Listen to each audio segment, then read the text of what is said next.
Ebbaluwa ya Pawulo omutume ey'okubiri eri Abasesalonika.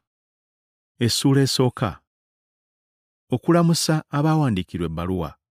Pawulo ne Sirwano ne Timoseewo eri ekkanisa ey'Abasesalonika mu Katonda Kitaffe ne Mukama waffe Yesu Kristo, ekisa kibeerenga gye muli n'emirembe ebiva eri Katonda Kitaffe ne Mukama waffe Yesu Kristo.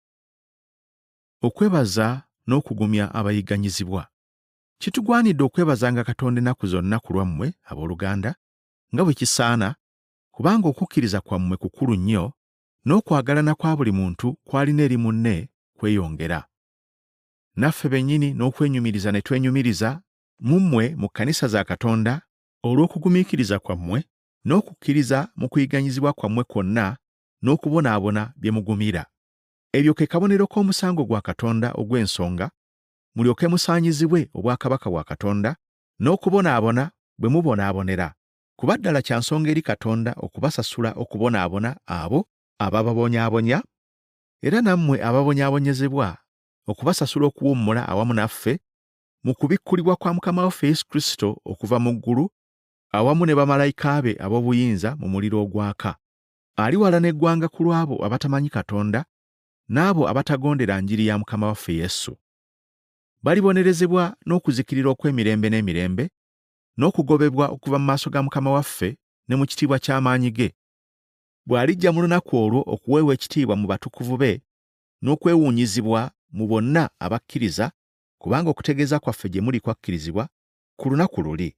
Kyetuva tubasabira ennaku zonna, Katonda waffe abasaanyize okuyitibwa kwammwe, era atuukirize buli kye mwagala eky'obulungi na buli mulimu gwe mukola olw'okukkiriza mu maanyi ge.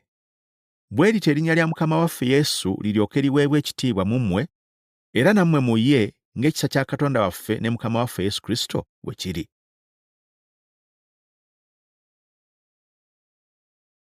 Ebbaluwa ya Pawulo omutume ey'okubiri eri Abasesalonika.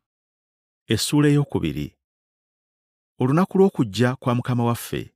Kaakano ebikwata ku kujja kwa Mukama waffe Yesu Kristo n'olw'okukuŋŋaana kwaffe okumusisinkana, tubeegayirira abooluganda obutasagaasagana mangu mu magezi gammwe, newaakubadde okweraliikirira, newaakubadde olw'omwoyo, newaakubadde olw'ebbaluwa efaanana ng'evudde gye tuli, nti olunaku lwa Mukama waffe lutuuse. Omuntu yenna tabalimbanga mu kigambo kyonna kyonna, kubanga olunaku olwo terulijja wabula ng'okwawukana kuli kumaze okubaawo, era omuntu oli ow'okwonoona ng'alimala okubikkulwa, omwana w'okuzikirira, aziyiza era eyeegulumiza okusinga buli kintu ekiyitibwa Katonda oba ekisinzibwa, n'okutuula n'atuula mu yeekaalu ya Katonda, nga yeeraga yekka nti ye Katonda. Temujjukira nga bwe nnali nga nkyali gye muli nababuulira ebyo? Era ne kaakano ekirobera mukimanyi, alyoke abikkulwe mu ntuuko ze. Kubanga ne kaakano ekyama eky'obujeemu weekiri kikola, wabula kyokka aziyiza kaakano okutuusa lw'aliggibwawo. Awo omujeemu oli n'alyoka abikkulwa, Mukama waffe Yesu gw'alitta n'omukka gw'omu kamwa ke, era gw'alizikiriza n'okulabisibwa kwe n'okujja kwe. Naye okujja kw'oyo atakwata mateeka olw'okukola kwa Setaani kulijja n'amaanyi gonna, n'obubonero n'ebyamagero eby'obulimba, n'okukyamya kwonna okutali kwa butuukirivu eri abo ababula, kubanga bagaana okwagala amazima balyoke balokoke. Katonda kyava abasindikira okukyamya okw'amaanyi, bakkirize eby'obulimba, bonna balyoke basalirwe omusango abatakkiriza mazima naye abasanyukira obutali butuukirivu. Mwalondebwa olw'obulokozi. Naye kitugwanidde ffe okwebazanga Katonda ennaku zonna ku lwammwe, abooluganda abaagala Omukama waffe, kubanga Katonda yabalondera obulokozi okuva ku lubereberye mu kutukuzibwa Omwoyo n'okukkiriza amazima. Kino yakibayitira okuyita mu njiri yaffe, mulyoke mufune ekitiibwa kya Mukama waffe Yesu Kristo. Kale nno, abooluganda, muyimirirenga era munywezenga bye mwaweebwa ne muyigirizibwa, oba mu kigambo oba mu bbaluwa yaffe. Naye Mukama waffe Yesu Kristo yennyini ne Katonda Kitaffe, eyatwagala n'atuwa okusanyusa okutaggwaawo n'essuubi eddungi mu kisa, abasanyusa emitima gyammwe, aginywezenga mu buli kikolwa n'ekigambo ekirungi.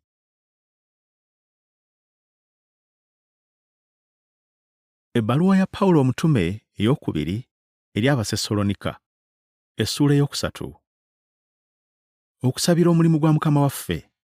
Eky'enkomerero, abooluganda, mutusabirenga ekigambo kya Mukama waffe kibune mangu, era kiweebwenga ekitiibwa, era nga bwe kyali mu mmwe.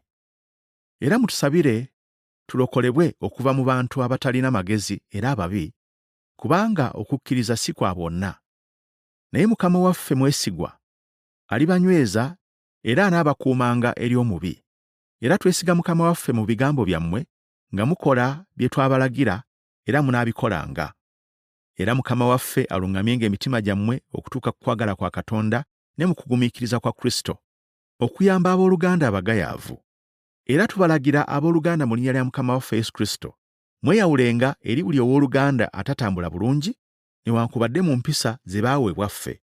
Kubanga mmwe mwennyini mumanyi bwe kibagwanira okutugobereranga, kubanga tetwali bagayaavu bwe twali nammwe, so tetulyanga mmere ya muntu yenna ya bwereere, naye mu kufuba n'okukoowa twakolanga emirimu ekiro n'emisana obutazitowerera muntu ku mmwe. Si kubanga tetulina buyinza, naye twewaayo gye muli ng'ekyokulabirako mulyoke mutugobererenga.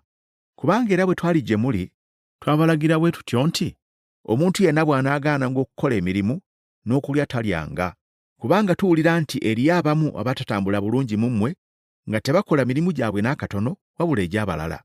Abali bwe batyo tubalagira era tubabuulira mu Mukama waffe Yesu Kristo, okukolanga emirimu n'obuteefu balyoke balyenga emmere yaabwe bo. Naye mmwe abooluganda, temukoowanga mu kukola obulungi. Era omuntu yenna bw'atagonderanga kigambo kyaffe mu bbaluwa eno, oyo mumwetegerezenga, so temwegattanga naye, ensonyi ziryoke zimukwate.